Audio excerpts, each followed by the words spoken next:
scientific research and biomedical application, organized by Columbia Institute of Pharmacy, Raipur, in collaboration with Institute of Chemical Technology, Mumbai, under DST Study scheme. On the day 6 of the training program, we have with us respected Dr. Rishi Paliwal Sir, Assistant Professor, Department of Pharmacy, Indira Gandhi National Tribal University, Amarkantak, MP, India. I request Dr. Beena Kidwani ma'am to welcome our guest speaker with a floral bouquet.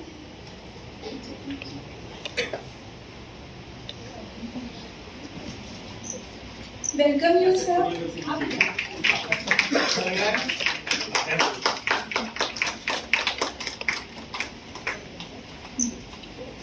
Let me take a proud privilege to introduce our eminent speaker to our audience. Dr. Rishi Paliwal sir is currently working as Assistant Professor, Department of Pharmacy, Indira Gandhi National Tribal University, Amarkantak, MP, India. Sir did his B.Pharm, M.Pharm, PhD from Dr. H.S. Gore Central University, Sagar, MP, and postdoctoral from Texas A&M University, Texas, USA. Sir received Career Award for Young Teacher by AICTE New Delhi, Senior Research Fellowship from CSIR, and MP Young Scientist Award by MP Council of Science and Technology, Bhopal, India. Adding to his credit, Sir has 33 research and review publications in national and international journals, 12 book chapters, and 1 international patent. His area of thrust include multifunctional nanomedicine, drug delivery and drug targeting for cancer, arthritis, and herbal formulation. With these words, I request Sir to start with his deliberation. Please, Sir. Thank you so much. आप operate करें. Oh, thank you. Thank you so much. Good morning, everyone. Good morning, sir. First of all, I would like to thank my previous institute. This is my home institute, I must say, before IGNTU, for inviting me, and sorry because it became a little bit late due to train. I don't know, please tell me how many of you are from pharmaceutics so that I can understand the audience. Okay. 2, 3, 4, 5, 6, 7. Okay. All right, thank you. Rest all are for other disciplines. All are pharmacy people. Some of our science background, biotechnology and chemistry. Please let me know. Chemistry, Ayurveda, variety is there. Okay? So Hindi और English किसमें comfortable है? दोनों. कोई ऐसा है जिसको हिंदी नहीं आती? कोई भी? बहुत बढ़िया. क्योंकि मैं प्रेफर करता हूँ थोड़ा हिंदी में बात करना. Until unless it is not necessary. Okay? क्योंकि सोचता हिंदी में हूं तो बोलता भी हिंदी में. ठीक है? मोनोटोनस नहीं करना है, बाइट वे होना नहीं चाहिए. आपको जहां लगे जो लगे तुरंत बात करेंगे. थोड़ा समय कम है तो मैं थोड़ा तेज चलूंगा. ठीक है? मुझे क्योंकि कहीं जाना है, बट ऐसा तेज नहीं चलूंगा कि आपको कुछ समझ में ना आए. क्लियर? जिन्होंने पहली बार नैनो मेडिसिन का नाम सुना है उन्हें भी समझ में आएगा, और जो उसके एक्सपर्ट है उन्हें भी समझ में आएगा. मैं अपनी तरफ से कोशिश करूंगा जितना मुझे आता है उसमें से कुछ पार्ट आपको शेयर करूंगा. So first of all, I would like to say thank you to organization and also the DST Stuti for this nice program, because this is my second lecture in Stuti and this is really very much informative program. कि इसके बाद जो आप लोगों का research का जो view है वो चेंज होता है, मैंने ऐसा फीडबैक में देखा है. सो मुझे लगता है कि पीएचडी की डिग्री लेने के अलावा आप सच में रिसर्च करने के बारे में सोचने लगेंगे. ऐसी मुझे उम्मीद है थोड़ी सी, क्योंकि जनरली हम रिसर्च करते किस लिए हैं? ऑब्जेक्टिव है पीएचडी की डिग्री मिलना, नाम के आगे डॉक्टर लग जाना, और उसके बाद सैलरी बढ़ जाना या कोई हायर पोस्ट मिल जाना. इसके अलावा हमारे जीवन में और कोई उद्देश्य नहीं पीएचडी करने का. तो मैं उन्हीं उद्देश्यों की तरफ आपको ले जा रहा हूं जहां पर पैसा बनाने की बात है. ठीक है ना? क्योंकि पैसा जहां जुड़ जाता है तब उनको समझ में आता है कि ये काम ईमानदारी से करना चाहिए, है ना? जैसे नौकरी लगनी है, गवर्नमेंट जॉब लगनी है, रिटन एग्जाम होना है, पैसा मिलेगा तो अच्छा मेहनत कर लेते, पैसा नहीं मिलेगा तो फिर क्या करना. तो मैं पैसे की तरफ ले चलूंगा आपको कि कहां तक हम जा सकते हैं. Alright, so my topic is emergence of nanomedicine in 21st century. Okay? Okay. First, I would like to disclose here कि इस प्रेजेंटेशन में मैंने बहुत सारे पिक्चर्स ऐसे भी हैं जो मैंने गूगल सर्च से या ऑनलाइन सर्च से लिए हैं, जो कि मेरे खुद के नहीं हैं, और यहाँ मैं एजुकेशनल पर्पस के लिए उनका इस्तेमाल कर रहा हूँ, कॉमर्शियल पर्पस के लिए नहीं कर रहा हूँ। Okay, so this presentation uses some pictures and information on several known and unknown resources that is only adopted for educational purpose, and I do acknowledge all the resources and would like to thank all of them. यहाँ मैंने एक coat लिखा हुआ है जिसकी बात मैंने अभी आपसे की। ये हमारा ट्रेडिशन है, सा विद्या या विमुक्तये, the knowledge that liberates you. Knowledge हमारे पास प्री ऑक्यूपेशन से हो सकती है, प्री एक्सपीरियंसेस से कुछ नॉलेज हो सकती है, कुछ हमारा वाइजनेस भी हो सकती है नॉलेज को लेकर। तो जब आप एजुकेशन के लिए किसी इंस्टीट्यूट में आते हैं, किसी प्रोग्राम में आते हैं, किसी ट्रेनिंग में आते हैं, तो आपको वो मुक्त कर दे आपकी उन समस्याओं से जिनको लेकर आप यहाँ आए हैं। एक उसमें से समस्या ये भी होती है हम सबको, क्योंकि टीचर्स के पास ईगो बहुत होता है, तो हमारी एक बड़ी समस्या ये है कि हमें सब आता है, हमको मत बताओ। Isn't it? सच बोल रहा हूँ कि गलत बोल रहा हूँ? टीचर बनने के बाद जनरली हमारे अंदर ये बहुत बड़ा कॉन्सेप्ट डेवलप हो जाता है कि कोई हमको टोके नहीं, कोई हमें बताए नहीं। और रिफ्रेशर कोर्सेज करना, ये वर्कशॉप प्रोग्राम करना, अगर ये सर्टिफिकेट ना मिलता होता और इसका इंपॉर्टेंस ना होता हो तो हम शायद करें भी ना। 99% ये प्रॉब्लम है। तो हम 1% के साथ चलते हैं कि शायद ये आपको कुछ मुक्त करेगी, कुछ आप जान पाएंगे जो मैं डिस्कशन आपसे कर रहा हूँ। ओके, थोड़ा फास्ट चलता है ये ना। So this is my first slide. मैं आपको क्यों बताना चाह रहा हूँ नैनो मेडिसिन के बारे में, क्योंकि अभी तक जब मैं पढ़ता था अंडर ग्रेड्स में या पोस्ट ग्रेड में, तब तक नैनो मेडिसिन को लेकर कोई गाइडलाइन नहीं थी। और नैनो मेडिसिन एक ऐसा कॉन्सेप्ट था जिसको सुनने में फैंटेसी टाइप का लगता था। जैसे बायोटेक्नोलॉजी आया था उस समय नया नया, how we are doing biotechnology, you know, like that. So वैसे ही कुछ नैनो टेक्नोलॉजी आया, तो कुछ साल तक जब तक हम लोग अपनी समय पर थे, तो हाँ, I am working in nano technology, you know, so like थोड़ा कॉन्फिडेंस ओवर। जो लोग कन्वेंशनल डोसेज फॉर्म पे काम कर रहे हैं उनसे थोड़ा हवा में। तब तक कोई एक गाइडलाइन नहीं था, हमको पता भी नहीं था, हम सिर्फ सीख रहे थे। तो सीखने में मैंने कुछ चीजें जो सीखी, 2019 में नैनो फार्मास्यूटिकल्स की गाइडलाइन गवर्नमेंट ऑफ इंडिया ने बनाई है। उसमें उन्होंने बताया कि किस चीज को हम नैनो बोलेंगे, क्योंकि ये बहुत बड़ा सवाल आता है कि माइक्रो है कि नैनो है, नैनो है कि माइक्रो है, ऑल द टाइम हम कंफ्यूज रहते हैं। तो इसलिए मैंने उन लोगों के हिसाब से यहाँ लिखा है जो लोग नैनो मेडिसिन को पहली बार सुन रहे हैं। Nano pharmaceutical या nano medicine is defined as any pharmaceutical preparations which contain nanomaterial intended for any of the applications like diagnostic, therapeutics और health benefits। ठीक है, जिस इन तीनों के लिए अगर हमने कोई चीज बनाई है तो हम उसको नैनो फार्मास्यूटिकल बोलेंगे। अगर इसके अलावा बनाई है तो हम उसको नैनो पार्टिकल तो बोलेंगे, बट नैनो फार्मास्यूटिकल नहीं बोलेंगे। ओके, जैसे nano particle for electronics, nano particle for other branches, okay, pen technology etcetera. So any material is called nano if there is a particle size in the range of 1 to 100 nanometer in any of the dimension। 3 dimensions होती हैं x, y, z, तीनों में से अगर किसी भी dimension में 1 से 100 नैनोमीटर का एक भी डायमेंशन है तो हम उसको नैनो की कैटेगरी में रखेंगे, उसको हम नैनो मटेरियल कहेंगे। ओके, क्यों इनके लिए हमें अलग से गाइडलाइन बनानी पड़ी? क्योंकि ये जो नैनो पार्टिकल्स हैं या जो नैनो मटेरियल्स हैं, इनकी फिजिकल, केमिकल और बायोलॉजिकल फिनोमिना और एक्टिविटी डिफरेंट होती है देन नॉर्मल माइक्रो पार्टिकल या बड़े पार्टिकल्स की तरह नहीं होती। ठीक है, so because we are going to this direction, sometimes we can say up to 1000 nanometre also we can say if their properties are similar to the those nano particle which are 1 to 100। जो 1 से 100 nanometre तक जिनका characteristic है, अगर वैसा characteristics कोई particle 100 से 1000 तक भी शो करेगा तब भी हम उसको नैनो कह सकते हैं। ये एक रिलैक्सेशन है, बट एग्जैक्ट डेफिनेशन में 1 to 100 नैनोमीटर की बात है। ठीक है ना, 1000 तक एक्सेप्टेबल है until unless सारी एक्टिविटीज वैसी हो जैसी कि 100 नैनोमीटर तक होती है। Alright, so the material should also be considered nano material in that case. तो इससे क्या होता है, हम नैनो मेडिसिन से क्या कर सकते हैं? कुछ लोगों को जो नए हैं उनको मैं बता रहा हूं। फॉर एग्जाम्पल, अगर आप सोचें कि किसी को कैंसर हो जाए और बॉडी में हमें पता है हम कीमोथेरेपेटिक ड्रग लेते हैं, एंटी कैंसर ड्रग लेते हैं, उनके बहुत साइड इफेक्ट है, बाल झड़ जाते हैं, बोन मैरो डिप्रेशन है, डायरिया है, बहुत सारी प्रॉब्लम है, बायो डिस्ट्रीब्यूशन उनका सही नहीं होता है, कैंसर की जगह बाकी सेल्स को भी मार देते हैं। तो अगर ऐसा कुछ बनाया जा सके कि एक एक कैंसर सेल ढूंढ ढूंढ के मारी जाए, ढूंढ ढूंढ के, आप समझ रहे ना, identified and kill, identify and kill, तो साइड इफेक्ट्स बहुत कम होंगे और जो पार्टिकल बनेगा वो बहुत ही ज्यादा प्रिसाइज होगा, particularly only for cancer therapy, बाकी नॉर्मल सेल को नहीं मारेगा। तो पहला ऐसा केस जहां पर हमें नैनो मेडिसिन की बहुत ज्यादा जरूरत है।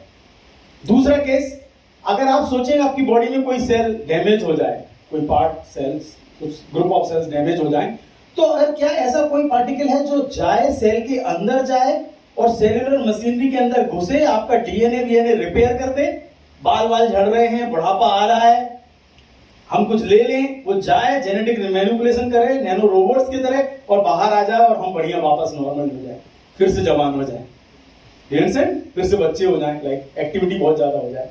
सो we need miniature biological machines.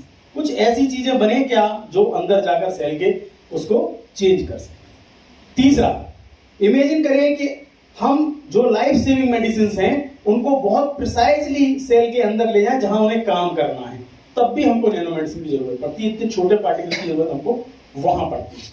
ठीक है, तो ये तो कॉमन चीजें हैं जो कुछ मैंने एग्जांपल आपको दिए। नैनो मेडिसिन को अगर हम क्लासीफाई करें तो हम बहुत तरह की नैनो मेडिसिन क्लासीफाई कर सकते हैं। 1 नैनोमीटर से लेकर मैंने यहाँ पर 1000 नैनोमीटर तक के कुछ एग्जांपल्स आपको दिए। फॉर एग्जांपल, अगर आपको 1 से 10 और 100 नैनोमीटर के आसपास रहना है तो ये आपके पास ऑप्शंस हैं। आप नैनो क्रिस्टल्स बना सकते हैं, मेटेलिक नैनो पार्टिकल्स बना सकते हैं, आप पॉलीमेरिक नैनो पार्टिकल बना सकते हैं, आप ब्लू कोपॉलीमर माइसिल्स बना सकते हैं, डेंड्राइमर बना सकते हैं। ये कुछ नाम आपने कहीं कहीं सुने होंगे कभी ना कभी अगर आप रिसर्च जब भी कर रहे हैं। या फिर कुछ आप लाइकोसोम्स वगैरह बना सकते हैं, थोड़ा आप लार्जर साइज में जाएंगे। और नैनो पार्टिकल हमारी जिंदगी में पहले से एग्जिस्ट करते हैं। ऐसा नहीं है कि हमने कोई नई चीज जान ली है। नैनो टेक्नोलॉजी के थ्रू हमने कोई नई चीज नहीं जानी। Nano technology means everything which is already exist in the nature. Science में क्या करते हैं हम लोग, रिसर्च में क्या करते हैं, जो नेचर में एग्जिस्ट करता है उसको जानने की कोशिश करते हैं। 1980s में 60s में जब इलेक्ट्रॉन माइक्रोस्कोप की डिस्कवरी हुई तो हमने उनको देखना शुरू किया कि कोई चीज nano particle, nano size range में भी कुछ देखी जा सकती है। हमने उनको पहचानना शुरू किया, वहां से हमारा टर्म नैनो टेक्नोलॉजी डिराइव हो गया और हम लोग नैनो टेक्नोलॉजी बात करने लगे। क्योंकि उससे पहले के माइक्रोस्कोप थे नहीं तो हम देख नहीं सकते थे। जैसे बिना माइक्रोस्कोप के बैक्टीरिया वायरस नहीं देख सकते, लेकिन ऐसा नहीं है कि वो एग्जिस्ट नहीं करते। माइक्रोस्कोप की डिस्कवरी से पहले तक हमको नहीं पता था, हमको से मतलब मॉडर्न साइंस को। पुराने लोगों को पता था, उन्होंने शॉर्टकट में बहुत सारी बातें लिख दी थी, लेकिन एग्जैक्टली मॉडर्न साइंस को नहीं पता था। तो मॉडर्न साइंस ने जब माइक्रोस्कोप डिस्कवर किए तो उनको माइक्रो पार्टिकल पता चले, और जब उन्होंने इलेक्ट्रॉन माइक्रोस्कोप डिस्कवर किए तो उनको नैनो पार्टिकल पता चले। तो हम लोगों ने जानने की कोशिश की कि भाई अच्छा ये चीज है तो इसको हम नैनो मेडिसिन बोलेंगे। कब आई नैनो मेडिसिन की कहानी, कहां से शुरू हुई, मैं आपको थोड़ा ले जाता हूं एक पॉपुलर लेक्चर की तरफ। ऐसा ही कोई लेक्चर जब किसी ने दिया, एक नोबेल प्राइज विनर फिजिसिस्ट थे जिनका नाम था रिचर्ड फेमैन। रिचर्ड फेमैन ने 1959 में एक बहुत बेहतरीन लेक्चर लिया और पेपर पब्लिश किया। उसका नाम था there is plenty of room at the bottom. मतलब हम ऊपर की बातें तो बहुत कर रहे हैं, टेलीस्कोप, माइक्रोस्कोप जानते हैं, सोलर सिस्टम को जान रहे हैं, लेकिन बॉटम में भी, मतलब अगर हम माइक्रो के नीचे भी चले जाएं तो वहां बहुत कुछ नया है, कुछ अलग सा है जो नॉर्मल नहीं है, विच इज एबनॉर्मल।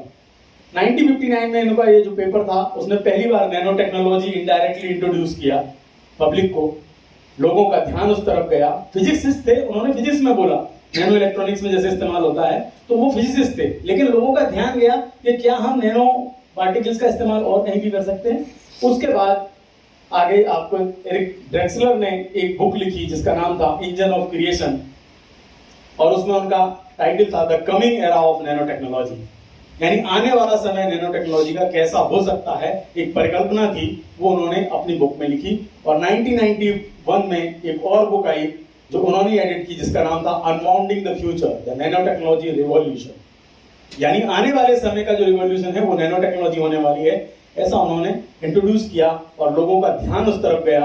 और फर्स्ट टाइम उन्होंने नैनो मेडिसिन टाइप का एक वर्ड इस्तेमाल किया कि नैनो टेक्नोलॉजी के थ्रू जो पार्टिकल बनेंगे या जो मेडिसिन बनेंगी, हम उनको नैनो मेडिसिन कहेंगे, जो बहुत इफेक्टिव होंगी देन कंपैरेटिव नॉर्मल मेडिसिन के। और इस तरीके से एक 1996 में एक कॉन्सेप्चुअल पेपर पब्लिश हुआ जिसमें उन्होंने पहली बार रेस्पायरोसाइट्स जो हैं आर्टिफिशियल रेड सेल की बात की कि क्या हम आर्टिफिशियल रेड सेल बना सकते हैं। आर्टिफिशियल रेड सेल का मतलब क्या है, रेड सेल्स क्या करती हैं, they carry oxygen. Red cells are carrying haemoglobin and haemoglobin carrying oxygen. अगर आरबीसीज कम हो जाएंगी तो ऑक्सीजन कम होगा, चक्कर आगे गिर जाते हैं, ऐसा नो। होता है कि नहीं, जब भी हमारा हीमोग्लोबिन कम होता है हम चक्कर खा के गिर जाता है, ऑक्सीजन कम होता है, ब्लड सप्लाई कम होता है। तो क्या हम आर्टिफिशियल रेस्पिरोसाइट्स बना सकते हैं? मतलब जो एथलीट्स हैं जिन्हें दौड़ना है, जो 10 किलोमीटर दौड़ पा रहे हैं, वो 20 किलोमीटर दौड़ सकते हैं क्या?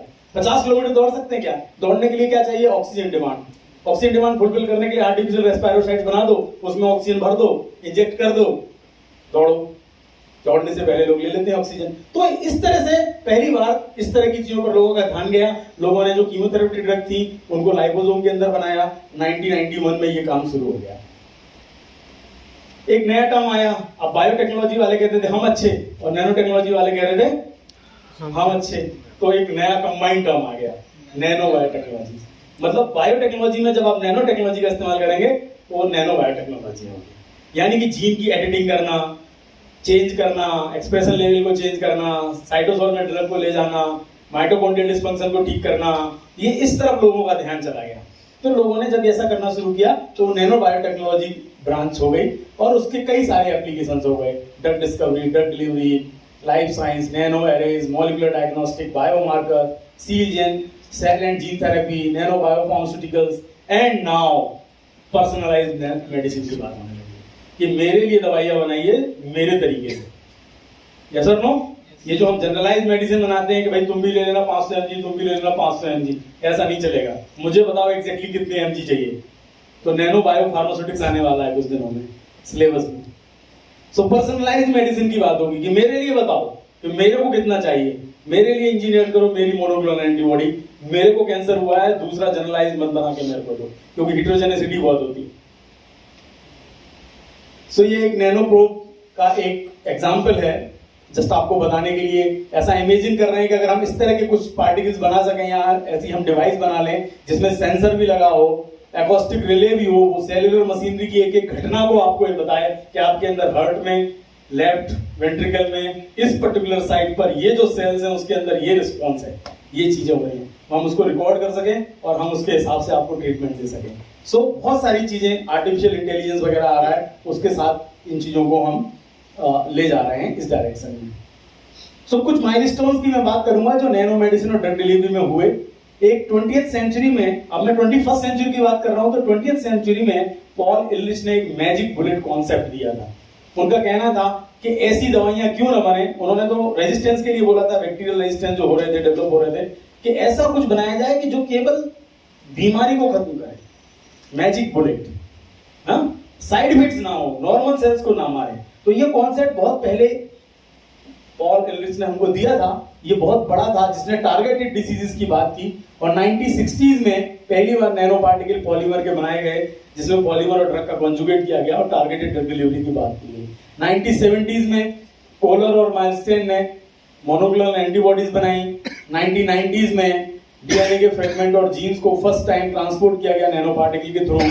और उसके बाद 2000 onwards gene, nucleic acid, protein, molecule, cell process, हर जगह साइंटिस्ट नैनो पार्टिकल का इस्तेमाल करने लगे। कहां कहां क्या क्या किया जा सकता है with the help of nano particle, कितना मॉडिफिकेशन एंड मैनिपुलेशन हो सकता है सेल्स के लिए। इसलिए भी किए जाने लगे क्योंकि क्वांटम डॉट जैसी थेरापिनोस्टिक प्रॉपर्टीज वाले नैनो पार्टिकल मिल गए। डायग्नोसिस कर सकते हैं, थेरेपी भी कर सकते हैं, साइमल्टेनियसली इमेजिंग भी कर सकते हैं, कहां प्रॉब्लम हो रही है। नैनो पार्टिकल को सेमी कंडक्टर क्रिस्टल की तरह इस्तेमाल किया जा सकता है। अब वही बात जिसकी मैंने शुरुआत की कि बिना पैसे के कुछ नहीं होता। तो एक पीएचडी करते हैं हम डॉक्टर लिखने के लिए, DR. ठीक है ना, सक्सेसफुली अवार्डेड सोशल मीडिया पे डालने के लिए, ठीक है। और एक पीएचडी करते हैं पैसा कमाने के लिए। ये पैसे कमाने वाली बात है कि अगर हम करते हैं रिसर्च तो हम कहां तक जा सकते हैं और बाजार कितना है। अगर एक प्रोडक्ट बना लिया तो कितने रुपए मिलेंगे, तो आप बाजार देखिए। 2013 में केवल $1.9 मिलियन का था और 2025 में ये लगभग 150 गुना हो चुका है। कोविड ने तो बिल्कुल याद दिला दिया, सारे पैसे ले लो लेकिन जिंदा बचा दो मुझे। आई बात आपको समझ में? So nano technology is the future, nano technology is the money. Money के टर्म्स में देखें, हजारों कंपनियां आ गई हैं, diagnostic, therapeutics, vaccine, regenerative medicine. मैं बूढ़ा नहीं होना चाहता, रीजनरेटिव मेडिसिन, मुझे कॉस्मेटिक सर्जरी करानी है, सर्जरी के अलावा ऐसा कोई ऑप्शन है क्या जो मैं लगाऊं और सुंदर हो जाऊं, सेल रीजनरेटिव हो जाए, दोबारा से हो जाए, एल्जाइमर वगैरह के केस में बहुत ज्यादा मार्केट है, थेरापेटिक्स के केस में। तो अगर मैं प्रोडक्ट आउटलुक की बात करूं तो सबसे ज्यादा दवाइयां थेरेपी में, रीजनरेटिव मेडिसिन में, इन विट्रो डायग्नोस्टिक में, इन वाइवो डायग्नोस्टिक में कि कैंसर है, कहाँ है, कितना फैल गया, वैक्सीन में आपने जो अभी सुना है ना, मैसेंजर आरएनए वाली जो वैक्सीन है वो लिपिड नैनो पार्टिकल के साथ मिलाकर दी जा रही है।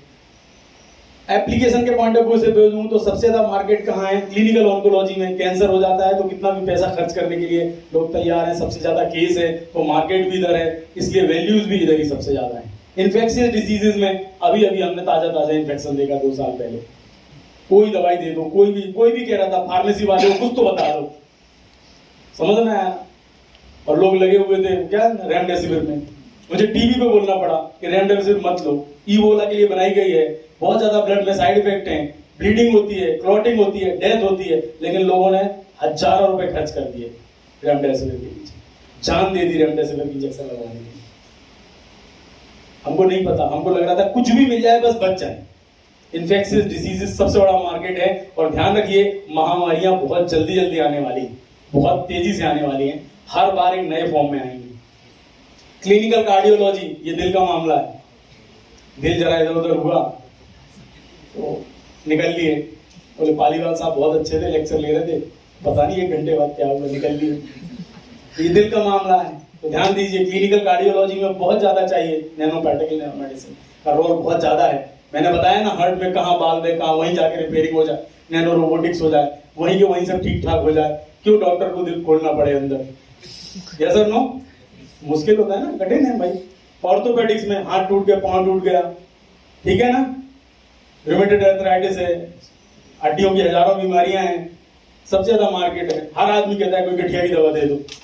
एक बना ली ना अगर आपने, तो नौकरी तो जीवन भर नहीं करना, हजारों लोगों को नौकरी दे दोगे आप। एक अगर आपने अर्थराइटिस की दवाई ढंग से बना ली, पैसे ही पैसा है भाई साहब, देख रहे हैं आप। नमस्कार। तो भाई मैं पैसे की बात कर रहा हूँ, पैसे पे ध्यान दीजिए, माहौल जो है बहुत है, अगर आप पैसे बना लेंगे तो आप समझ सकते हैं कहां जा सकते हैं। इसलिए डॉक्टर बनने के लिए पीएचडी मत करिए। Some of the commercially available nano medicine बनती है मार्केट में, है क्या है भाई। 40 साल पहले यही कह रहे थे कि कभी नहीं आएगी मार्केट में, क्यों पैसा लगा रहे हो, क्यों समय बर्बाद कर रहे हो। कई कंपनियों ने पैसा लगाया, आज वो पैसा बना रही है। डॉक्सिल मार्केट में है, डॉक्सिल लाइपोसोम है, डोनोसोम है, एब्रेक्सेन है, पैक्लिडेक्सेल एल्ब्यूमिन का नैनो पार्टिकल है, एम्बिसोम है, इस्टाजोर है, स्टाडायोल रहता है, एमेंड है, माइक्रोक्रिस्टलाइन है, मैग्नीज है, ट्राइबोर है। 200 से ऊपर प्रोडक्ट अभी at a time movement available है मार्केट में, अलग अलग एप्लीकेशन और डिसीजेस के लिए, जिनका बहुत बड़ा मार्केट है। ये देखिए, ये वो कंपनियां हैं, मैं ये कंपनियों के नाम बता रहा हूं, ये यूएस बेस्ड कंपनियां हैं जो एंटरप्रेन्योर हैं, जो केवल और केवल नैनो मेडिसिन पर काम कर रही हैं। लोगों ने पीएचडी की, एजुकेशन ली, समझ में आया इस फील्ड में बहुत अच्छा है, उन्होंने अपनी खुद की कंपनी खोल ली है, वो अपना प्रोडक्ट बना रहे हैं, मेहनत कर रहे हैं कि कोई ना कोई एक प्रोडक्ट हम बनाएंगे। 1-2 प्रोडक्ट भी अगर हमारे बन गए तो ये सब मैं कुछ नाम आपको बता रहा हूं जो कंपनियां ऑलरेडी। तो सर अगर इतना अच्छा है तो फिर हम भी सीख लेते हैं कैसे बना ले nano medicine, it's very easy, कुछ अच्छा होगा। तो मैं आपको बताता हूं, अगर आप नैनो मेडिसिन बनाते हैं तो आपको 3 चीजों का ध्यान देना है। नैनो मेडिसिन बना रहे हैं अगर आप नैनो पार्टिकल, तो कौन से मटेरियल का बनाएं, ये पहला बड़ा क्वेश्चन है। कौन सी प्रोसेस इस्तेमाल करें, क्योंकि हर मटेरियल का नैनो पार्टिकल बनाने के लिए कई प्रोसेस हैं। तीसरा, रेगुलेटरी एस्पेक्ट, क्या मुझे एफडीए से क्लियरेंस मिलेगा मेरे प्रोडक्ट को या नहीं मिलेगा। ये 3 मेजर सवाल हैं। अगर इन तीनों सवालों के आप सही आंसर निकाल के ले गए तो आपको आपका प्रोडक्ट 100% मार्केट में आ सकता है। There is a huge probability. So अगर आप मटेरियल की बात करें तो पॉलीमेरिक बनाऊं, जैसे आप जब प्रोजेक्ट करना शुरू करते हैं तो सवाल आता है किसके नैनो पार्टिकल बना लें, लिपिड के बना लें, पॉलीमर के बनाएं, मेटल के बनाएं। तो आपके पास वैरायटी ऑफ ऑप्शंस हैं। आप पॉलीमरिक ले सकते हैं, लिपिड भी ले सकते हैं, मेटेलिक, डिपेंडिंग अपॉन एप्लीकेशन। आप क्या करना चाहते हैं नैनो पार्टिकल के साथ, उसके बेसिस पे आपको आपका डिसीजन लेना है, ठीक है। ये ऑप्टिमाइजेशन की प्रोसेस है, इसमें कई फैक्टर हैं। कौन से इंग्रेडिएंट ले रहे हैं, उनके इंटरेक्शंस क्या हैं, प्रोसेस के कंपोनेंट क्या हैं, डिजायर्ड कैरेक्टरिस्टिक परफॉर्मेंस आप क्या चाहते हैं, हार्ट में जाके रिपेयर करे कि रिलीज करे कि वहां डिपॉजिट हो जाए, क्या चाहते क्या है, आपका एप्लीकेशन क्या है उस पर्टिकुलर नैनो पार्टिकल का, उसके बेसिस पे स्टरलाइजेशन का मेथड अवेलेबल है कि नहीं। अगर आप पेरेंटल दे रहे हैं तो स्टरलाइजेशन कर पाएंगे कि नहीं। लिपिड नैनो पार्टिकल बना लिया, स्टरलाइज कर नहीं पा रहे हैं। यहां तो नैनो था, पार्टिकल साइज एनालाइजर में नैनो दिखता है, और जब बॉडी में भेजते हैं स्टरलाइजेशन के लिए तो माइक्रो जाने क्या बन जाता है, सब सेपरेट हो गई लेयर यहाँ की वहां। समझ गए आप? तो प्रोसेस आपको बहुत इंपॉर्टेंट है। Acceptance of component eight regulatory level. बहुत सारे लोग सर ये नया मटेरियल मिला इसके बना लेते हैं नैनो पार्टिकल। भाई एफडीए क्लियरेंस ही नहीं देगा। अगर आपने बना भी लिया, अगर वो मटेरियल सेफ ही नहीं है तो आपकी सिर्फ पेपर पब्लिश हो पाएगा, बस उसके आगे कुछ नहीं होगा। मार्केट कभी नहीं जा पाएगी। मार्केट जाने के पहले आपको सोचना पड़ेगा कि मेरा मटेरियल ग्रास स्टेटस का है या नहीं। ऑरेंज बुक खगालनी पड़ेगी। ऑरेंज बुक क्या है? यूएसएफडीए की एक बुक है जिसमें सब लिखा है कौन से मटेरियल किस अमाउंट में एक्सेप्टेबल है। उन्हीं मटेरियल्स का अगर आप बनाएंगे तो प्रोबेबिलिटी आपकी ज्यादा होगी। दूसरी चीज, नैनो पार्टिकल रह ही नहीं जाते जब बॉडी के अंदर जाते हैं। जैसे ही उनको एडमिनिस्ट्रेट किया जाता है इन बाय वो नैनो बचते ही नहीं है, क्योंकि वहां ब्लड है, प्लाज्मा है, प्रोटीन है, कंपोनेंट है, मैक्रोफेजेस है, अटैक होता है, वो नैनो नहीं बचते। और अगर वो नैनो नहीं बचेंगे तो वो परफॉर्मेंस नहीं दे पाएंगे जो होनी चाहिए। तो ये एक बहुत बड़ा चैलेंज है। In process and storage stability, बनाते बनाते तक तो सर नैनो था, बनने के बाद वो माइक्रो हो गया। आई बात समझ में? या रखे रखे हो गया। अभी तो सर नैनो था, 1 महीने बाद नैनो से वो माइक्रो हो गया। In process and storage stability दोनों बहुत चैलेंज है। रिप्रोड्यूसिबिलिटी, सर लास्ट टाइम तो बने थे, लैब में ये बहुत होता है। सर पिछली बार तो प्रोटोकॉल में ठीक था सर, 100 ही नैनोमीटर आ रहा था, और जब दूसरी बार कर रहा हूं तो 500 आ रहा है। Reproducibility is way major challenge in nano medicine. मतलब आप बनाए 1000 बार बना ले, कोई भी बना ले, वही चीज बनेगी। अब देखिए मैं एक एग्जांपल देता हूं। फॉर्मुलेशन में सर बहुत कॉमन होता है, चाय सब पीते हैं, यस और नो? ऐसा कोई है जो चाय नहीं पीता हो? लगभग सब पीते हैं। वही दूध, वही चाय पत्ती, वही शक्कर, वही इलायची, और कभी दूसरी चाय एक जैसी नहीं मिलती। पीलिए सर, मिलती है क्या? आप मुझे बता दीजिए। किसी भी 2 दुकान की, किन्हीं भी 2 लोगों के हाथ की, वही गैस, वही चूल्हा, चाय का स्वाद हर बार अलग। मम्मी के जैसा नहीं बनाती तो बहुत प्रॉब्लम है। वो मम्मी का ही हाथ है, वो ऑप्टिमाइज्ड है, वो आपका हो ही नहीं सकता। और अगर आपने वो बना लिया, एक यूनिवर्सल मेथड, एक यूनिवर्सल प्रोसेस, तुम बनाओगे भी तो 100 नैनोमीटर, मैं बनाऊंगा भी तो 100 नैनोमीटर। तुम चाहे अपने माइक्रोस्कोप में देख लो, चाहे मेरे में देख लो, 100 से ऊपर नहीं दिखेगा आपको। गोल मतलब गोल, रोटी गोल, समझ में आया? तो नैनो पार्टिकल गोल मींस गोल। अगर आप रिप्रोड्यूसिबिलिटी जनरेट कर लेते हैं तो आप समझ लीजिए आप मिलीनियर बिलीनियर हो जाएंगे। और ये करना मुश्किल नहीं है, क्योंकि वो जो मार्केट में प्रोडक्ट है वो रिप्रोड्यूसिबल है। समझ में आया? तो अगर आप ये करते हैं तो आप जा सकते हैं। Scale up transfer capabilities. अब ये स्केल अप को कैसे समझाऊं मैं? जो लोग फार्मेसी वाले नहीं है, स्केल अप नहीं जानते होंगे या कम जानते होंगे। कितने लोग हैं जो स्केल अप का मतलब समझते हैं? ठीक है, जो नहीं समझते उन्हें बताता हूं। अपनी पत्नी से या पति से चाय बनवाते हो जब, तो 2 लोग के लिए तो बढ़िया बना के लाती है, और जब घर में 20 मेहमान आ जाते हैं तो चाय का स्वाद बिगड़ जाता है। ये है स्केल अप। 50 लोगों के लिए खाना बनाने में सब्जी का मसाला इधर उधर हो गया। लैब स्केल से जब आप ट्रांसलेट करने जाते हैं, पायलट स्केल पे फेल, और 90% टाइम फेल हो जाता है। तो ये बहुत ही बड़ा चैलेंज है कि स्केल अप ट्रांसफर कैपेबिलिटी है कि नहीं। और अगर ये सब कर लेके चले गए तो आपका एक प्रोडक्ट मार्केट में आ जाएगा, और जिसके दम पर आप और आपकी 7 पुश्तें कर जाएंगी। यहां तक की कहानी आपको लेके जानी है। तो सर क्या बनाए? नैनो पार्टिकल, नैनो मेडिसिन किसके बनाए? तो आपको ऑर्गेनिक लेना है तो ऑर्गेनिक में आपके पास पॉलीमर लिपिड के ऑप्शंस हैं। अगर इनऑर्गेनिक में जाना है तो मेटालिक नैनो पार्टिकल बना सकते हैं। पॉलीमर बनाने के इतने मेथड्स हैं, कई सारे हैं। लिपिड्स के लिए भी बहुत सारे मेथड्स हैं। मैं इन मेथड्स के डिटेल में नहीं जाऊंगा, आपको ऑलरेडी मिल जाएंगे किस तरह से बनते हैं, क्या बनते हैं, ये मेरा इंटरेस्ट नहीं है। मेटालिक के लिए भी बहुत सारे इंटरेस्ट हैं। कार्बन का बनाना है, गोल्ड का बनाना है, सिल्वर का बनाना है, जिंक का बनाना है, मैग्नीशियम का बनाना है, सिलिका का बनाना है, बोन के लिए बनाना है, टिश्यू के लिए बनाना है, कॉस्मेटिक पर्पस के लिए बनाना है। 1000 प्रकार के हैं, आप जो चाहें वो कर लीजिए। तो मुझसे बहुत सारे लोग पूछते हैं कि सर कौन सा प्रोसीजर यूज करें नैनो पार्टिकल के लिए जिससे बन जाए, और मेरा जवाब ऊपर लिखा हुआ है। There is no universal method for developing nano medicine. फलाने ने भी इमल्सिफिकेशन मेथड से बनाया था, बस हमने लिपिड बदल दिया, हम भी इमल्सिफिकेशन से बना लेते हैं। नहीं बनेगा, आपका नहीं बनेगा, क्योंकि वो जो मेथड है ना, वो मम्मी के हाथ से बनता है, आपके हाथ से नहीं बनेगा। मटेरियल बदल गया है, जनरेशन बदल गई है, मम्मी पुराने जनरेशन की हैं, आप नई जनरेशन की हैं, नहीं बनेगी आपसे सेम कुछ। आपको अपनी प्रोसेस पता करनी पड़ेगी कि मुझे मेरा मटेरियल ये है, मेरी कैरेक्टरिस्टिक ये है, मुझे ये बनाना है। पॉलीमेरिक बनाना है उसके अलग मेथड है, लिपिड के बनाना अलग मेथड है, हाइब्रिड बनाना है अलग मेथड है। कई बच्चे लेकर चले आते हैं हमारे पास, पीएलजी लेकर आ जाएंगे, कहेंगे आयनिक जेलेशन मेथड से बना लेते हैं सर, क्योंकि चिटोसिन का आयनिक जेलेशन से बनाया था तो आपने चिटोसिन की जगह पीएलजी ले लिया सर, मेथड ये यूज कर लेते हैं। तो अगर आपको बेसिक केमिस्ट्री नहीं पता कि शक्कर और नमक का क्या अनुपात होना चाहिए, क्या करती है वो, तो आप नहीं कर पाएंगे। तो पहले अगर नहीं पढ़िए तो 12वीं की केमिस्ट्री पढ़ने लगिए दोबारा से, और फिजिकल केमिस्ट्री पढ़िए, तब आपको मेथड समझ में आएंगे कि किस मेथड का क्या फायदा है और क्या नुकसान है, और मुझे किस पे जाना चाहिए अगर मुझे नैनो मेडिसिन बनानी है।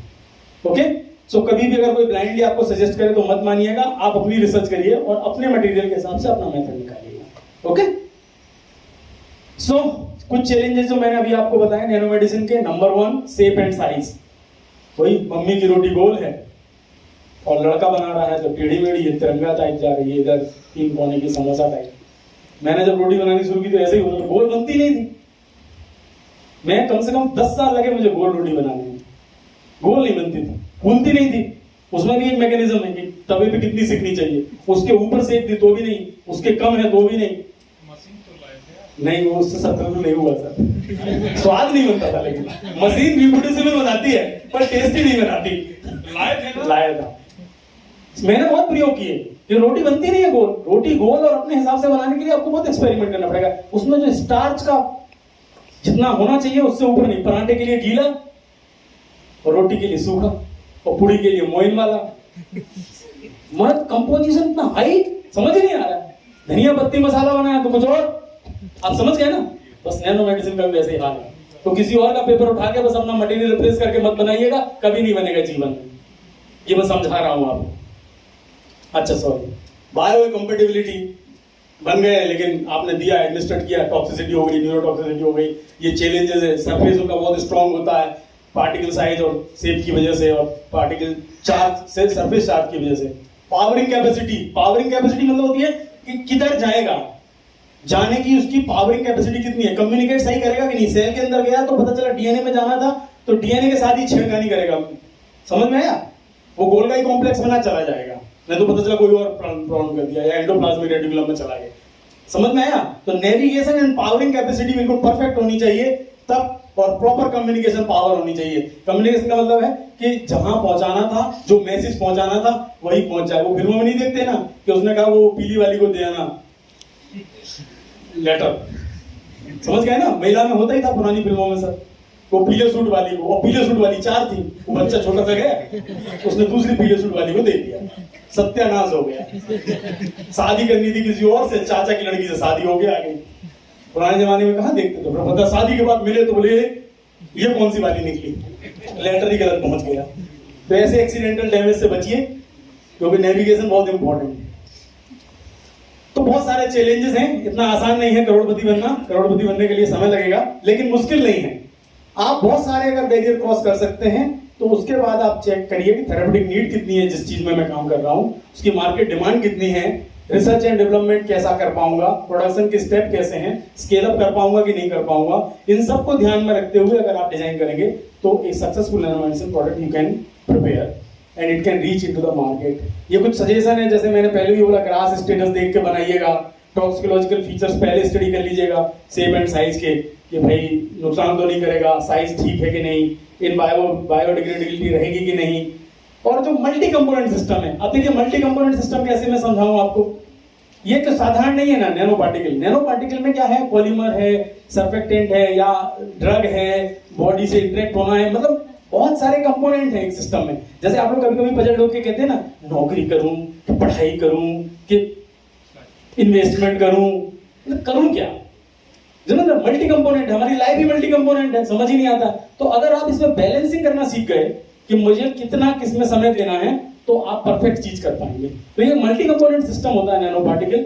बॉडी में जाकर क्या करेगा, कैसे करेगा, इसकी स्टडी थोड़ा पहले से कर लीजिएगा। अगर आप इसको बैलेंस करना सीख गए तो लार्ज स्केल प्रोडक्शन कर पाएंगे, आराम से आपका मार्केट में प्रोडक्ट जाएगा। ये कुछ बातें जो बेसिक हैं जिन पे आपको ध्यान देना चाहिए।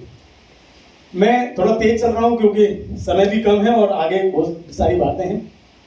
एक एरिया जिसपे मैं काम कर रहा हूँ वो नैनो कीमो प्रिवेंशन है, जहां पर हमको पता है कि प्लांट्स हमारे बहुत यूजफुल हैं, उनके अंदर बहुत अच्छे फाइटोकॉन्स्टेंट्स हैं जो कैंसर से आपको बचा सकते हैं। लेकिन जब हम उनको डाइटरी इनटेक में लेते हैं तो कभी भी प्लांट्स की जो सफिशिएंट थेरेपेटिक कंसंट्रेशन है वो नहीं पहुंचती है, क्योंकि उनके कुछ प्रॉब्लम्स हैं। उन प्रॉब्लम को नैनो टेक्नोलॉजी से कैसे सॉल्व किया जाना चाहिए ताकि हम पुरानी नॉलेज को नई टेक्नोलॉजी से जोड़ के मर्ज करके कुछ प्रोडक्ट बनाएं जो फ्यूचर में किसी के काम आए। इस पे एक एरिया है जिसको नैनो कीमो प्रिवेंशन कहते हैं, ये उससे रिलेटेड कुछ आपको बातें हैं।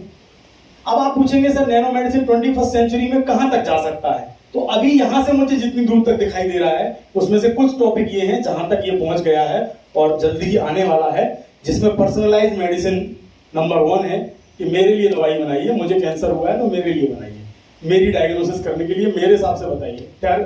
थेरेग्नोस्टिक है, हर कोई जानना चाहता है कैंसर हुआ है कि नहीं हुआ है, सही से पता चल जाए, ऐसा ना हो कि धोखा हो जाए, दवाई लेने लगे उसकी, या कोई भी और दूसरी डिसीज। तो कितनी अर्ली स्टेज में कैंसर पता चल सकता है, या कितनी अर्ली स्टेज में पता सकता है कि आपको एल्जाइमर होने वाला है। कुछ दिनों में आप अपना ओटीपी और पासवर्ड सब भूल जाएंगे गूगल का, तो जल्दी से लिख के दे दें सबको, घर वालों को बता दें कहाँ कहाँ खजाना छुपा हुआ है।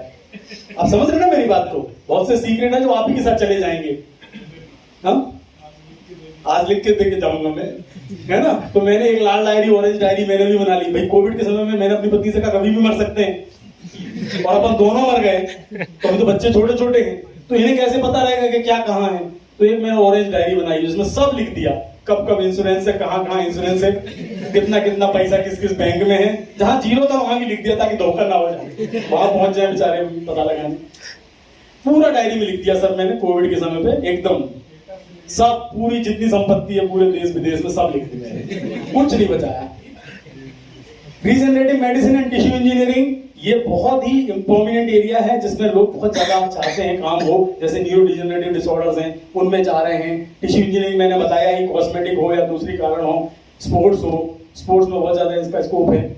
जीन थेरेपी, बोले यार जेनेटिक डिफेक्ट है, अब जेनेटिक डिफेक्ट तो ठीक किए नहीं जा सकते, मतलब ऐसे नहीं किए जा सकते, तो जेनेटिक मैनिपुलेशन हो सकता है क्या? जैसे मैंने बोला ना, आपकी कैपेसिटी बढ़ सकती है क्या काम करने की, आपकी कैपेसिटी मेमोराइज करने की बढ़ सकती है क्या? आपको कोई जेनेटिक डिसऑर्डर हो गया है, थैलेसीमिया है, जैसे पेशेंट्स को अपने यहाँ छत्तीसगढ़ में इधर बहुत ज्यादा है, तो सिकल सेल है, इनको कैसे ठीक कर सकते हैं, इस पे बहुत ज्यादा काम हो रहा है। मैग्नेटिक जीन टारगेटिंग पे काम हो रहा है, नैनो रोबोट्स पे काम हो रहा है। ये कुछ एरिया है, मैंने सारे नहीं बताए आपको, कुछ बता रहा हूं। इनमें से किसी भी एरिया को पकड़कर अगर आप आगे बढ़ जाएंगे तो कल्याण हो जाएगा। समझ गया ना?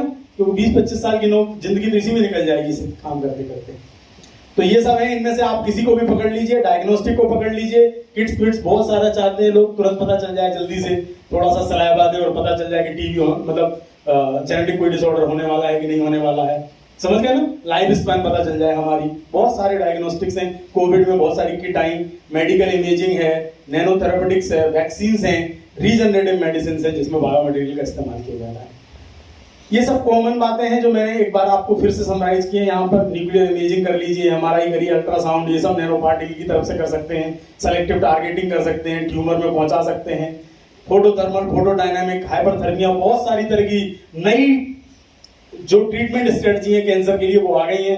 आप देख रहे हैं युवराज सिंह ठोक होकर आ गया, पहले जमाने में ठीक होके नहीं आते थे, एक बार कैंसर हुआ तो निपट गए, पर युवराज सिंह दोबारा से सेंचुरी मार रहा है। पेनक्रियाटिक कैंसर होता है, लोग ठीक हो जाते हैं, तो पहले नहीं होते थे, पहले होते थे कि अब दिन गिन लो, अब कोई दिन गिनने की चिंता की बात नहीं है, हो गया तो हो गया, ठीक हो जाएगा। हम इस स्टेज तक एटलीस्ट आ गए, बहुत आगे आ गए। अगर आप अर्ली डिटेक्शन में आ जाएंगे तो बचा सकते हैं।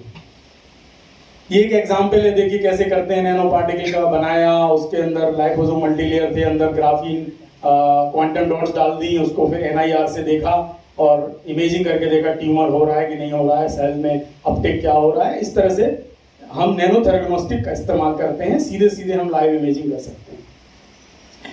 ये सारी प्रेजेंटेशन मैंने इन रेफरेंसेस से बनाई है, जिसमें मैंने पहला नाम आपको दिया ही था कि there is plenty room of the bottom. आप पढ़िए, ये रिसर्च पेपर बहुत इंटरेस्टिंग है, जब पहली बार उन्होंने बताया कि नैनो टेक्नोलॉजी भविष्य में कुछ हो सकती है। अब मैं उस चीज पे आ जाता हूँ जिस चीज के लिए डॉक्टर साहब ने मुझे थोड़ा आदेश किया था कि पार्टिकल साइज एनालाइजर पे भी कुछ बात करिएगा, कि अगर कोई चीज नैनो है तो कैसे पता चले कि वो नैनो है। साइज उसका 100 नैनोमीटर के आसपास है या उसी रेंज में है। इसके लिए एक इंस्ट्रूमेंट है जिसका नाम है पार्टिकल साइज एनालाइजर, जो आपको बताता है कि आपके लिए जो साइज, जो भी नैनो पार्टिकल बनाए हैं या माइक्रो पार्टिकल बनाए हैं, उनका क्या साइज है। उस साइज के को आपको उसकी पॉलीडिस्पर्सिटी को बताता है और भी अदर फीचर्स बताता है, अभी मैं डिस्कस करूंगा। तो इसके बारे में मैं आपसे कुछ चर्चा करता हूं। 4-5 चीजें जो आपके पास एक इंस्ट्रूमेंट है, अभी आप शायद देखेंगे वर्कशॉप में दिखाया गया होगा, मैडम ने हो चुका है, इसके बाद होना है, हो चुका है। तो आपने देखा होगा एंथल पार का लाइट साइजर 500, उसमें ये 5 चीजें आप कर सकते हैं। मेरी समझ से अगर ये लेक्चर हो गया हो इसके ऊपर तो फिर मैं ना जाऊं, ये सुन चुके हैं आप लोग? Okay, so I will go little bit fast on other things. आप कोई भी, मैं 1-2 चीजें आपको अलग तरह की बताऊंगा जो शायद मेरी समझ से नहीं हो पाई। Importance of particle size analysis, physical, optical, chemical and pharmacological activity size पर डिपेंड करती है, तो हम लोग को करना चाहिए, ये हम जानते हैं। 2 तरह के नैनो पार्टिकल मतलब इंस्ट्रूमेंट अवेलेबल हैं। एक इंस्ट्रूमेंट फोटोन कोरिलेशन स्पेक्ट्रोस्कोपी या डायनेमिक लाइट स्कैटरिंग या और लेजर डिफ्रैक्शन, ये 2 मैकेनिज्म हैं जिन पे काम करते हैं नैनो पार्टिकल के इंस्ट्रूमेंट। ये ब्राउनियन मोशन पर और एंगल ऑफ मेजरमेंट पर बहुत इनका रोल है, उसी से साइज डिसाइड होता है। ब्राउनियन मोशन क्या है कोलोइडल पार्टिकल का, और एंगल ऑफ मेजरमेंट क्या है। तो आपने देखा होगा कि इस इंस्ट्रूमेंट में 3 एंगल ऑफ मेजरमेंट है, 15 degree, 90 degree and back scatter 172। तो तीनों के एप्लीकेशंस अलग अलग हैं। अगर आपकी प्रिपरेशन की डेंसिटी ज्यादा है, बहुत ज्यादा टर्बिड है, तो आप बैक स्कैटर यूज करिए, डाइल्यूट है तो आप साइड स्कैटर यूज करिए, और अगर आपको एग्रीगेट्स लग रहे हैं तो फ्रंट एंगल यूज करिए। सो जीटा पोटेंशियल वगैरह की डेफिनेशन वगैरह मुझे बताने की जरूरत नहीं है। साइज वाइज चार्ज क्या होता है मैडम ने बता दिया होगा, मैं रिपीट नहीं कर रहा हूँ। पॉलीडिस्पर्सिटी इंपॉर्टेंट है क्योंकि किसी भी सिस्टम को रिप्रोड्यूसिबल होने के लिए, परफेक्ट परफॉर्म करने के लिए एक लो पॉलीडिस्पर्सिटी चाहिए। जितनी लो होगी उतना अच्छा सिस्टम होगा। ओके, इस चीज को आप ध्यान रखेंगे। मोनोडिस्पर्स सिस्टम चाहिए आपको, पॉलीडिस्पर्सिटी बहुत कम चाहिए। ये बहुत सारे एप्लीकेशंस हैं जो आप नैनो पार्टिकल के थ्रू कर सकते हैं। मुझे लगता है कुछ स्पीकर्स ने आपसे इनमें से डिस्कस भी किया होगा, मेरे अलावा अगर कोई डिस्कशन हुआ हो, क्योंकि आप कहां इनका इस्तेमाल कर सकते हैं। आप टारगेटेड डिलीवरी में कर सकते हैं, सिग्नल डिटेक्शन में कर सकते हैं, फंक्शनल मटेरियल बना सकते हैं, कई एप्लीकेशन के लिए। आजकल आपने देखा वो टीवी में ऐड आता है, paint with nano technology, green with nano technology, समझ गए ना? तो आपके एप्लीकेशन एरिया बहुत ज्यादा है, मार्केट बहुत वाइड है। जरूरी नहीं कि आप थेरेपी के लिए करें, आप अगर कॉस्मेटिक्स में काम करते हैं और अगर कोई इंप्रूव प्रोडक्ट बनाते हैं तो बहुत बड़ा मार्केट है। मान लो नैनो लिपस्टिक, नैनो पिगमेंट वाली लिपस्टिक आती है, आप लगाइए, उसकी ग्लॉसी अलग होती है, अपीयरेंस अलग होता है, बता दूंगा बाद में सब।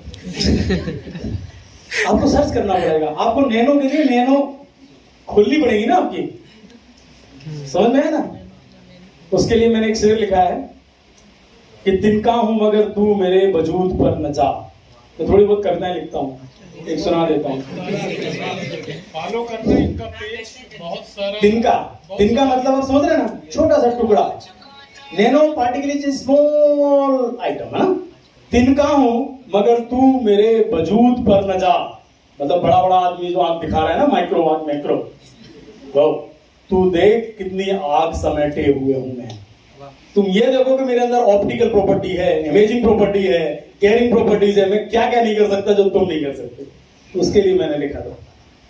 सो ये इंस्ट्रूमेंट आपने कल देख ही लिया है, मैं इसके बारे में बात नहीं करूंगा। अब मैं लास्ट की तरफ आ रहा हूं, और ये मैं बहुत इंपॉर्टेंट बात की तरफ आ रहा हूं। आप जानते हैं Nobel prize winner doctor CV Raman को, यस और नो? और हम सब बोलते हैं हम रिसर्च इसलिए नहीं कर सकते, हम रिसर्च उसलिए नहीं कर सकते, ये प्रॉब्लम है, वो प्रॉब्लम है। नोबेल प्राइज विनर ने क्या कहा उसकी बात सुनते हैं। The essence of science is independent thinking. नया सोचना साइंस है। मशीनों की जरूरत नहीं होती अगर आपको रिसर्च करनी है, मशीन सिर्फ सपोर्टिव हो सकती है। Hard work and not equipment. आपको मशीनों की बहुत ज्यादा जरूरत नहीं है। अगर आप इंडिपेंडेंटली सोच रहे हैं तो मशीनें सिर्फ सपोर्ट करेंगी आपकी थिंकिंग को, लेकिन थिंकिंग और हार्डवर्क ज्यादा इंपॉर्टेंट है, इक्विपमेंट से बड़ा होता है। जब इनको नोबेल प्राइज मिला था, when I got my Nobel prize I had spent hardly 200 rupees on my equipment, Raman effect बताने के लिए। मशीन उन्होंने खुद बनाई, उनको सोच था कि ऐसा कुछ बना सकते हैं, ऐसा कुछ लाइट के साथ होना चाहिए, ऐसा मुझे लगता है। थ्योरेटिकली बनाया, टेस्ट किया, पेपर पब्लिश किया और अवार्ड मिला, नोबेल प्राइज मिला, रमन इफेक्ट जिसको हम कहते हैं। आपको मशीनों की जरूरत नहीं है, आपको आइडिया की जरूरत है, हार्डवर्क की जरूरत है। वो जो पीएचडी के बाद डॉक्टर लग जाते हैं ना, डीआर, उसके लिए रिसर्च नहीं करना है। उसके लिए करेंगे तो सिर्फ डीआर ही लगेगा और 2-5% का इंक्रीमेंट लगेगा जीवन में, कुछ नहीं होगा उसके अलावा। मैं रिसर्च कर रहा हूं, कुछ कोलैबोरेटर्स हैं, इनके साथ कोलैबोरेटिव रिसर्च में नाइपर हैदराबाद के साथ मेरा एमओयू है। बिट्स पिलानी के साथ है, गुरु घासीदास विश्वविद्यालय, एबो एकेडमी यूनिवर्सिटी फिनलैंड के साथ मिलकर काम कर रहा हूँ, और बिट्स पिलानी अभी 5 कोलैबोरेटर हैं, इनके साथ मिलकर मैं काम कर रहा हूँ। ये मेरी टीम है जिसके साथ मैं काम करता हूँ लैब में। ये मेरे PhD स्कॉलर हैं, प्रोजेक्ट स्टाफ हैं जो अभी कंटिन्यू कर रहे हैं, कुछ लोग छोड़ के जा चुके हैं। दिस ऑल टीम इज, वो जो भी मैं कर रहा हूँ इनके पीछे यही सब है। और 2 लोग कोलंबिया के हैं और एक PhD स्कॉलर मेरी यहाँ बैठी हुई है जो भी काम कर रहे हैं। So this is what I am doing. Please visit my university, it's very beautiful at night and also in the daylight. This is my mobile number. You please note. If you find my lecture okay or not okay, then you can message me on WhatsApp. No need to call. If you are more happy, you can call. If you are unhappy, you can call and say कि बहुत ही बकवास था, तो समझ नहीं आया। क्योंकि ये इसलिए कि अगली बार मैं किसी ऑडियंस को मतलब झिलाऊं नहीं, कहा जाए तो मैं ऐसा बोलूं जो आप सुनना चाहते हैं। तो ये मेरा ईमेल आईडी है, इट इज ओपन पब्लिक के लिए। ये व्हाट्सएप पे मैं कई बार फोन नहीं उठा पाता हूँ, पर व्हाट्सएप पे जवाब जरूर देता हूँ। आप मुझे व्हाट्सएप करिएगा, मेरे यहाँ नेटवर्क का भी प्रॉब्लम है तो मैं आपको पहले बता देता हूँ, और दिन में ऐसी लगती है।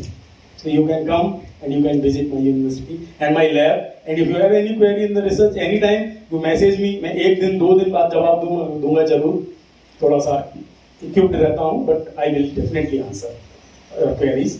So at least send me anything on your mail, whatever you want and you want to share. Now the question, if you want any question, देखो जनरल टाइप का भी पूछ लीजिएगा, कोई दिक्कत नहीं है, क्योंकि क्वेश्चन होना बहुत जरूरी है सेशन में, क्योंकि मुझे उससे समझ में आएगा कि आपने कुछ समझा या नहीं समझा, या आप कहाँ पर स्टक हो गए। I think it's all from my side. PDI का अगर मटेरियल चेंज होता है तो उससे असर पड़ेगा, मतलब साइज और PDI का जो रेंज लेकर। ओके, देखिए 2 बहुत अलग अलग चीजें हैं, मैं आपको बताऊं। जैसे मैं बताऊं, साइज 3 तरह से बताता है इक्विपमेंट आपका। साइज बताता है वो इंटेंसिटी के बेसिस पे, नंबर के बेसिस पे, वॉल्यूम के बेसिस पे। मैं एक एग्जांपल लेता हूं, जैसे ये पूरी ऑडियंस है, ये डाटा है, ये नैनो पार्टिकल है 50 तरह के। ये 50 तरह के नैनो पार्टिकल हैं, सबका साइज एक जैसा है ऑलमोस्ट। अभी इनमें कोई बहुत मोटा नहीं है और कोई बहुत पतला नहीं है, तो ये पॉपुलेशन होमोजीनियस है। होमोजीनियस मींस इनका पीडीआई बहुत कम आएगा, क्योंकि पॉलीडिस्पर्सिटी अलग अलग नहीं है। लेकिन यहीं पर अगर कुछ अफ्रीकन लोग हों, टाल मोटे, कुछ जापानीज एंड चाइनीज हों, और अगर हम उसका एवरेज और डाटा निकालेंगे मशीन से, तो पीडीआई आपका बहुत ज्यादा आएगा। साइज भले ही हो सकता है एवरेज बराबर हो। जैसे मैं आपको एग्जांपल देता हूं, मैंने 4 रोटी बनाई, 3 रोटी बनाई। एक रोटी का मेरा डायमीटर था सपोज 10 सेंटीमीटर, एक रोटी का डायमीटर था 8 सेंटीमीटर, और एक रोटी का डायमीटर था 6 सेंटीमीटर। मतलब मैंने 3 लोइये बनाए, 3 रोटी बनाई 10, 6 और 8 सेंटीमीटर की। तीनों का एवरेज रिपोर्ट करूंगा तो साइज मशीन क्या बताएगी आपको? नहीं, साइज मशीन क्या बताएगी? मशीन तो एवरेज बताती है ना। मशीन कितना बताएगी? 6 + 8 + 10 डिवाइड बाई 3, 8 नैनोमीटर बताया, 8 सेंटीमीटर बताएगी। आप कहेंगे 8 की बनी। और दूसरी रोटी बनाई दिशा ने, मेरी PhD स्कॉलर में, दिशा ने बनाई, तीनों 8 की थी। यस और नो? एवरेज कितना आया? 8। रिपोर्ट देख के आप क्या कहेंगे? 8 सा बनाते हैं, 8 सा बनाती है, बराबर है। लेकिन पॉपुलेशन क्या बता रही है आपको? पीडीआई क्या बता रहा है? मेरा पीडीआई बहुत ज्यादा होगा, क्योंकि मैं 10 भी बनाता हूं, 6 भी बनाता हूं, 8 भी बनाता हूं। पीडीआई का परसेंटेज 0.5 के ऊपर होगा, 0.6 होगा। ये वेरिएशन बहुत ज्यादा है इनके बनाने में। ये परफॉर्मेंस तो देते हैं, लेकिन इनका वेरिएशन बहुत अच्छा है। आप समझ में आए? होमोजीनियस का मतलब है सारे पार्टिकल एक जैसे साइज के। जब आप पीक देखेंगे तो सिंगल पीक मिलेगी एकदम आपको, और जब मल्टीपल पीडीआई ज्यादा होगा तो एक ऐसी फिर एक ऐसी बड़ी पीक मिलेगी। यानी कि ये बड़े वाले थे, ये छोटे वाले थे, हो सकता है 3 पीक भी मिले। ये 3 तरह के नैनो पार्टिकल बने आपको। तो पीडीआई आपको ये बताता है कि पॉपुलेशन आपकी होमोजीनियस है या हेटेरोजीनियस है, और साइज आपको एवरेज साइज बताता है सबका मिला जुला के। वो बड़े छोटे सबको कोई भेदभाव नहीं करता। तो साइज के साथ साथ पीडीआई भी देखना है। मटेरियल का फर्क नेचुरली पड़ेगा। अगर आप मटेरियल चेंज करेंगे तो हो सकता है अगर आप पॉलीमर लें तो पॉलीडिस्पर्सिटी ज्यादा है। Yes please sir, protein corona formation जो होता है, सॉरी, प्रोटीन कोरोना फॉर्मेशन, हाँ, उसमें सर नैनो पार्टिकल अगर हमारा एंटीजेनिक है तो प्रोटीन कोरोना फॉर्मेशन से एंटीजेनिसिटी कम हो सकती है उसकी? नहीं, कम नहीं हो सकती है। एंटीजेनिसिटी आपका अच्छा क्वेश्चन है। बैठिए, आपका ये कहना है कि जो प्रोटीन कोरोना फॉर्मेशन होता है जिसकी वजह से एंटीजेनिसिटी होती है, क्या हम नैनो पार्टिकल को इस्तेमाल करके एंटीजेनिसिटी को सप्रेस कर सकते हैं? यस और नो? मैं आपको बता दूं, नैनो पार्टिकल इटसेल्फ एडजुवेंट इस्तेमाल किए जाते हैं इम्यूनिसिटी बढ़ाने के लिए, ना कि सप्रेस करने के लिए।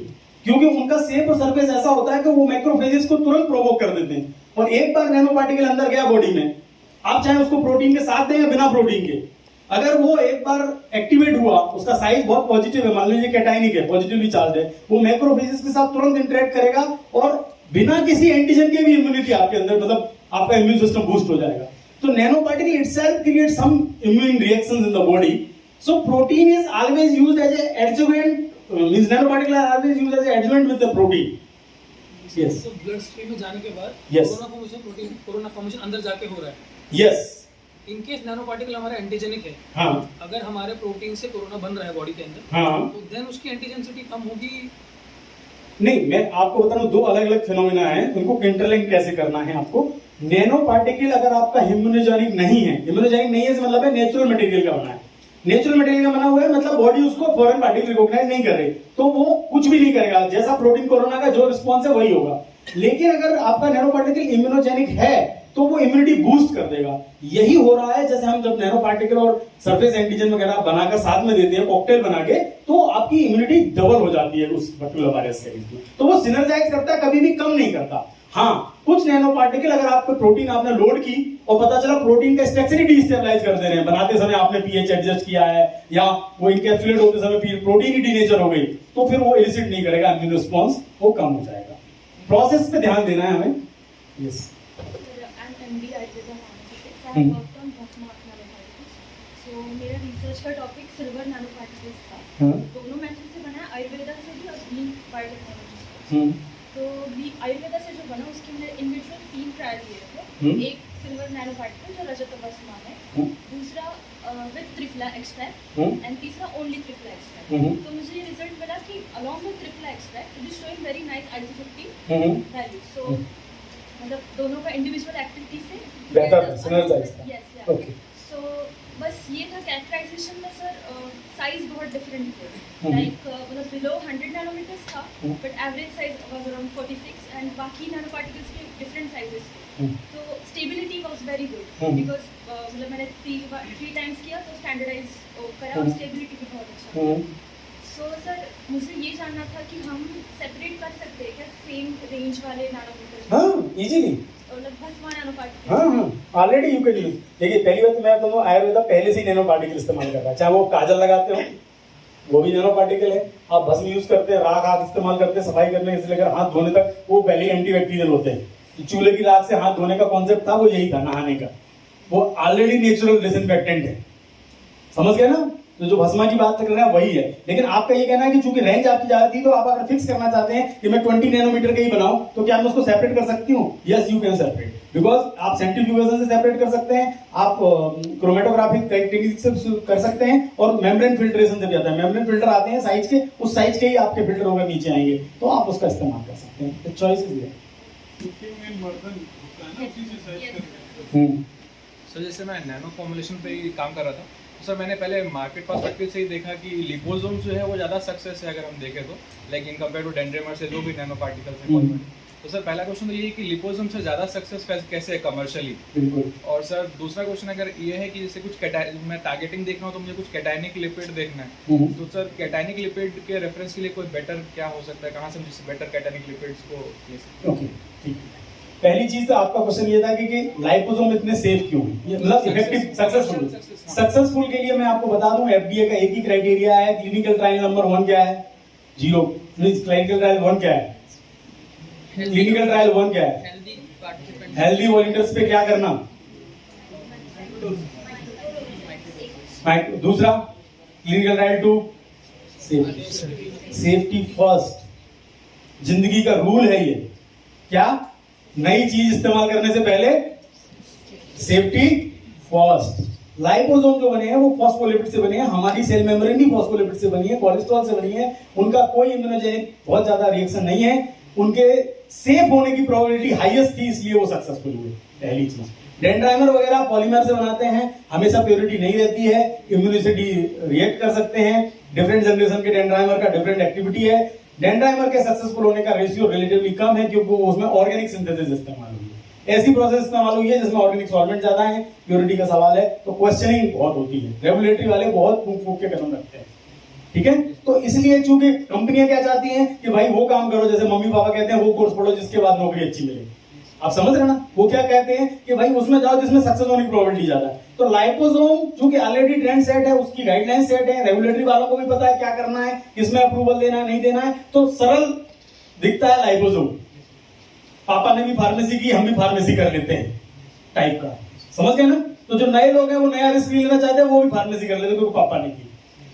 लेकिन कुछ आपको नया जब करना है तो आपके पास रेगुलेटरी, पापा नहीं मानेंगे। वो डायलॉग है ना 3 इडियट का, वो मेरा फेवरेट डायलॉग है पूरी पिक्चर का।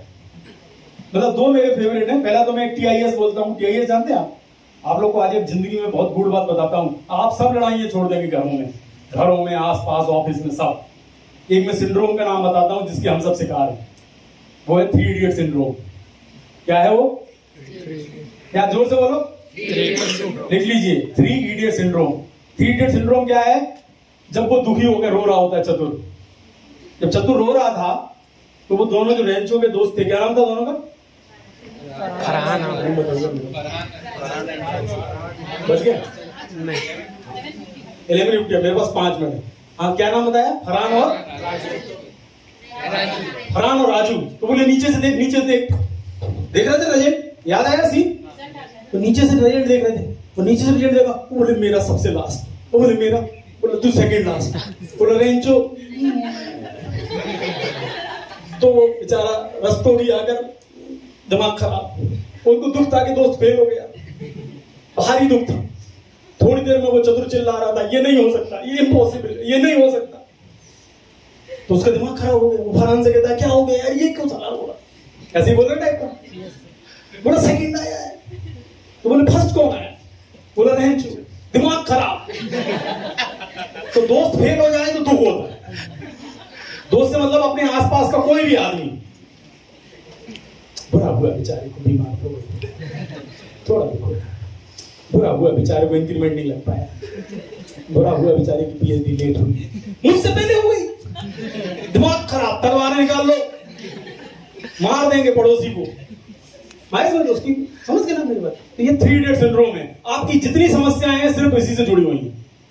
आप अपने ऑफिस में, अपने कलीग से, अपने यहाँ, अपने वहां, अपने घर में, सास बहू, भाई सब 3 इडियट सिंड्रोम का शिकार है। मेरे से ज्यादा कैसे हो गया, बस उतनी तकलीफ। वैसे प्यार करता हूं मैं उसको, मेरा तो मेरी पत्नी से ही लड़ाई होती है, वो टॉक कर जाती है, मैं नहीं कर पाता। तो घर में बोला ना 3 इडियट सिंड्रोम। तो एक तो मेरा वो फेवरेट है। दूसरा फरहान वाला, याद है आपको फरहान के लिए पापा क्या लाए थे? लैपटॉप। देखिए मैं पूरी स्टडी करके आपसे बात कर रहा हूँ, मेरी रिसर्च कभी भी कच्ची नहीं होती। क्या लाए? लैपटॉप। आज उसका बीटेक कंप्लीट हो गया है, उसको देंगे। और फरहान का क्या आ गया? लेटर। कहां से? फॉरेन से। वाइल्ड फोटोग्राफर, नंबर 1 ने कॉल किया है, पैसा कम मिलेगा, जंगल में घूमना होगा। समझ में आया? गाड़ी छोटी होगी, थोड़ा घर छोटा होगा, पापा। ये सब तो उसने बाद में बोला, लेकिन उसने अपने दोस्तों को क्या बोला? पापा नहीं मानेंगे। तो रेगुलेटरी एजेंसी पापा है। आप प्रपोजल लेके जाते हैं, फलानी लड़की को पसंद करता हूँ, लड़के को पसंद करता हूँ, पापा नहीं मानेंगे। मन तो बहुत है, और इसी चक्कर में फिर वो मेरी वाली शायरियां पसंद करते हो लास्ट में, क्योंकि मैं दुख वाली लिखता रहता हूँ, दिल टूटे वाली, तो आपको लगता है यही सूट करती है, तू वहां मैं यहाँ, ऐसे टाइप की। समझ आया? तो ये जो पापा है ना, रेगुलेटरी एजेंसी, इनके पास कुछ भी लेके जाओ, डेंड्राइमर बनाया है, एकदम अच्छा है, सॉल्युबिलिटी बहुत हाई है, पापा लेके कहना तुम्हारे लिए ठीक नहीं। समझ में आया ना? तुम्हारे लिए हमने ढूंढा है, हम बताएंगे तुम्हें क्या ठीक। आप समझ गए ना? तो वो लव मैरिज टाइप है कि आपका प्यार है, आप चाहते हैं कि ऐसा बनाए प्रोडक्ट, लेकिन पापा के पास कोई गाइडलाइन नहीं है। पापा को अनसक्सेसफुल, पापा को पता ही नहीं है कि अभी ऐसा कुछ सक्सेसफुल हो सकता है। तो पापा कह रहे हैं लाइपोसोम सक्सेसफुल है बेटा, तुम भी लाइपोसोम ही बनाओ। आई बात समझ में?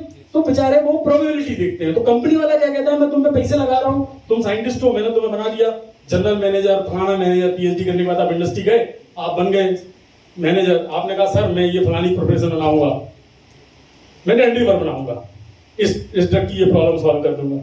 तो कहते हैं डेंड्रीमर मार्केट में कितने हैं? 2-3।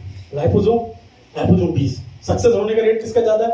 लाइपोसोम। अरे छोड़ो तुम डंडी लाइपोसोम बनाओ, क्योंकि हम तो पैसा दे रहे हैं ना, तो हम जो कह रहे हैं वो बनाओ चुपचाप, क्योंकि हमें धंधे से धंधा करना है, बाकी तुम्हारा दिमाग नहीं चाहिए। तो धंधे वाले लोग अच्छा समझते होंगे, रिजा भी ठीक है, वैसे केसरवानी है तो समझती तो है। क्योंकि पैसे में पैसा क्या होगा तो क्या होगा, बहुत मुश्किल होगी। मैं गर्ल्स के लिए अप्रिशिएट करता हूँ हमेशा, और मैं हमेशा बोलता हूँ इनको डबल चैलेंज झेलना पड़ता है पढ़ने के लिए। इनको अपने हस्बैंड को, अपने फादर को कहना पड़ता है कि इसके बाद मेरी जिंदगी में ये हो जाएगा, इसलिए मुझे पढ़ लेने दीजिए। इन्वेस्ट ही नहीं करना चाहते पेरेंट्स, आप पे तो कर देते हैं, शादी होगी, अच्छा मिलेगा, समझ में आया, बुढ़ापे का सहारा बनेगा। ये बेचारी अपने पतियों को भी कन्विंस करती है कि कर लेने दो मुझे नौकरी, ये सोसाइटी को भी कन्विंस करती है कि हम कर लेंगे तीजा व्रत, बना लें दो लाइपोसोम आज मुझे। इनके लिए लाइपोसोम बनाना कठिन है, पापा नहीं मानेंगे, इनको सोसाइटी भी नहीं मानेगी, टाइप का हो जाता है, तो डिफिकल्ट है। और इसीलिए जब सक्सेसफुल होती किरण मजूमदार साहब तो अच्छा लगता है। आई बात आपको समझ में? चलिए और बताएं। यस 5 मिनट और आखिरी क्वेश्चन लूंगा ना मैडम, मेरी ट्रेन छूट जाएगी नहीं तो। दो तीन तरह के रिस्पेक्टर हैं। आप कॉमर्शियल पूछ रहे हैं कि हेल्थ के हिसाब से पूछ रहे हैं? हेल्थ के हिसाब से बहुत ही ज्यादा रिस्की है। अगर नैनो पार्टिकल बायोडिग्रेडेबल नहीं है, आपने बॉडी के अंदर कुछ भी किया, बैठ जाइए, आपने बॉडी के अंदर कुछ भी खाया या एडमिनिस्ट्रेट किया या लिया और वो बॉडी से एक्यूमुलेट होकर, मतलब एक्सक्रीट नहीं हुआ, डिग्रेड होकर, तो वो डिपॉजिट हो जाएगा सेल के अंदर और वो शांति से बैठेगा नहीं, बदमाश है, वो कुछ ना कुछ करेगा, माइटोकॉन्ड्रियल डिस्फंक्शन करेगा या आपको ऑक्सीडेटिव स्ट्रेस कॉज करेगा, फ्री रेडिकल जनरेट करेगा, पता नहीं चलेगा। आपने इंजेक्शन लगाया था नैनो पार्टिकल के 10 साल पहले और ट्यूमर ब्रेन में हो रहा है 10 साल बाद और आपको पता चल रहा है। तो biodegradability and safety is very important. ये 10 साल बाद भी निकल के आ सकती है आफत। वो जो आप वो बचपन में करते थे ना, क्लास 6, 7, 8, 9, 10 में गलतियां, वो गलतियां साला 20 साल बाद भी निकल के आ जाती हैं बाहर, भूत चिन्ह टाइप। वो नैनो पर्चा ही तो था जो भेजा था, और पत्नी को मिल गया 10 साल बाद मिल गया। आप समझ रहे मेरी बात को? तो वो नैनो पार्टिकल का डिपोजिशन एक्यूमुलेशन हमेशा होता है, और आपने जिस वाली को भेजा था वो संभाल के डायरी में रखे, और फिर उसके हस्बैंड को मिल जाएगा, और फिर उसका हस्बैंड आकर आपकी पत्नी को बताएगा कि इन दोनों का वो वाला देखो नैनो पर्चा था, तो वो झंझट कर देगा।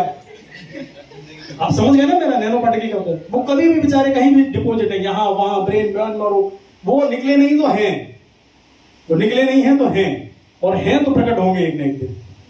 तो प्रकट नहीं भी हुए आपके मरने से पहले तो आप बच गए, तो प्रकट हो गए तो फिर आप कहोगे ये ऐसा मेरे साथ ही क्यों होता है, जैसा हम लोग हमेशा ही बोलते हैं।